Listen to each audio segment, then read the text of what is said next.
The screen of my laptop glowed, casting a pale blue light on my face in the dark room. It was 3 a.m., and I was trapped in a digital nightmare of my own making. My finger hovered over the mouse, the cursor positioned over the publish button on a blog post that would destroy my life. The title was simple, devastating. My husband is a fraud, and here is the proof. I had written it all down, every secret, every lie, every stolen dollar from the charity he was the face of. The man the world saw as a saint, a philanthropist who had built schools in Africa, was, in reality, a conman who had embezzled millions. And I was his wife. For 10 years, I had lived a lie, smiling for the cameras, cutting ribbons, and praising a man I knew was a monster. I was complicit. My silence was my sin. But tonight was different. Tonight, he had crossed a line I couldn't ignore. He had brought our 7-year-old daughter, Sophie, into it. He had used her image, her innocent face, in a promotional campaign for a new orphanage he was building, an orphanage that, like the others, didn't exist. The funds were being funneled into offshore accounts, and my daughter was now his unwitting shield. I couldn't let him use her. I couldn't let this charade continue for another day. So I wrote it all. I documented everything, using the files I had secretly copied from his office over the years. Bank statements, fake invoices, secret emails. It was all there. I was ready to burn my life to the ground. I took a deep breath, a tear sliding down my cheek and landing on the keyboard. I clicked publish. The next 48 hours were a blur of pure, unadulterated chaos. My phone exploded. First, it was confused texts from friends. Then, it was frantic calls from my husband's PR team. Then, it was reporters. Hundreds of them camped outside our multi-million-dollar brownstone, their shouts and camera flashes creating a perpetual, hellish daylight against our windows. My husband, David, burst into my home office, his face a grotesque mask of rage and disbelief. He was holding his phone, the screen displaying my blog. "What have you done?" he screamed, his voice cracking. He threw a priceless vase against the wall, the porcelain shattering like our entire fabricated life. "You've ruined us. You've ruined everything." I stood my ground, a strange, cold calm settling over me. "You ruined it the first time you stole money from people who believed in you. You finished it when you used our daughter." The fallout was swift and brutal. By noon, the story was the top trend on every social media platform. News channels ran special reports with headlines like "Philanthropist or Fraud" and "The Wife Who Blew the Whistle." David's company's stock plummeted. The board of his charity publicly fired him. The FBI froze all our assets, our bank accounts, everything.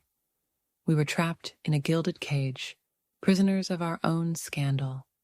But the public reaction was the most terrifying part. While many hailed me as a brave hero, a real-life Aaron Brockovich, a terrifyingly large portion of the internet decided I was the villain. They called me a gold digger, a traitor, a scorned woman who had destroyed her successful husband out of spite. Conspiracy theories flourished. They said I had fabricated the evidence, that I was having an affair, and this was my way out. The death threats started to pour in. My social media was a cesspool of hatred. My face was splashed across tabloids with captions like, "The bitch who betrayed her husband." My own family turned against me. My mother called me, sobbing, asking how I could do this to such a good man. My sister didn't speak to me for weeks.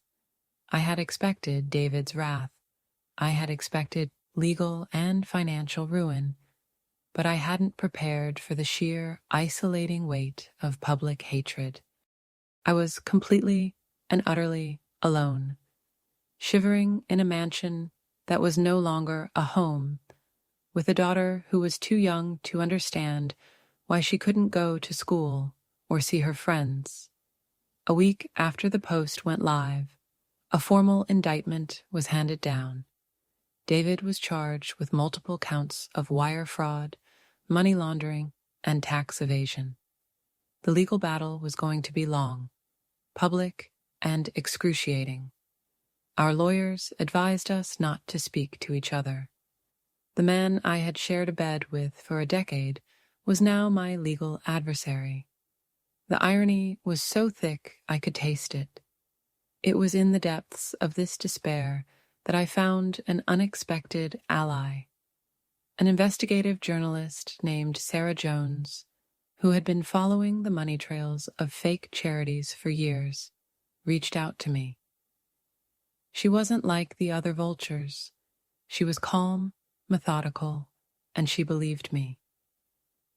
"They're going to try to destroy your credibility," she told me over a secure video call. "We need to be ready. Your blog post was the opening shot. Now we need to win the war." With Sarah's help, I started to fight back. I gave her access to all my evidence. I did interviews, not with sensationalist talk shows, but with serious, respected journalists. I spoke calmly and factually, focusing on the victims, the donors who had given their savings, the children in those villages who were promised schools and got nothing. Slowly, painstakingly, the narrative began to shift. The story became less about a dramatic wife's betrayal and more about a sophisticated, long-running financial crime. People began to see me not as a vengeful woman, but as a victim who had found the courage to speak out. Months turned into a year. The court case was a media circus, but the evidence was overwhelming. David was found guilty on all counts. The day of his sentencing, I sat in the courtroom, Sophie holding my hand. She was older now, quieter. She understood more than I gave her credit for. When the judge sentenced him to 25 years in federal prison, I felt no joy, only a profound, bone-deep exhaustion. The monster was behind bars, but my life was still in ruins. The money was gone, the friends were gone, the reputation was in tatters. But I had my daughter, and I had my freedom. The freedom that comes from telling the truth, no matter the cost. We moved to a small town where no one knew our name. I got a job as a librarian. It was a quiet, simple life. A life built on reality, not lies.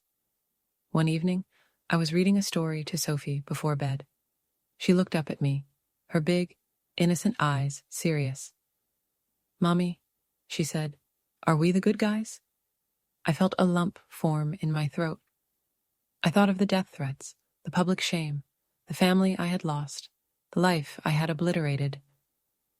Then I looked at my daughter, safe and loved, growing up in a world of truth. I kissed her forehead. "Yes, baby," I whispered, my voice steady and sure for the first time in years. "We are the good guys." My story isn't a fairy tale.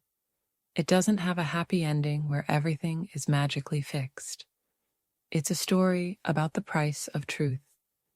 It's about what happens when you have to choose between your own survival and your own soul. I chose my soul. And in the ashes of the life I burned down, I found a new one, built on a foundation that could never be taken from me. My name is Elena, and this is the story of how I destroyed my life to save it,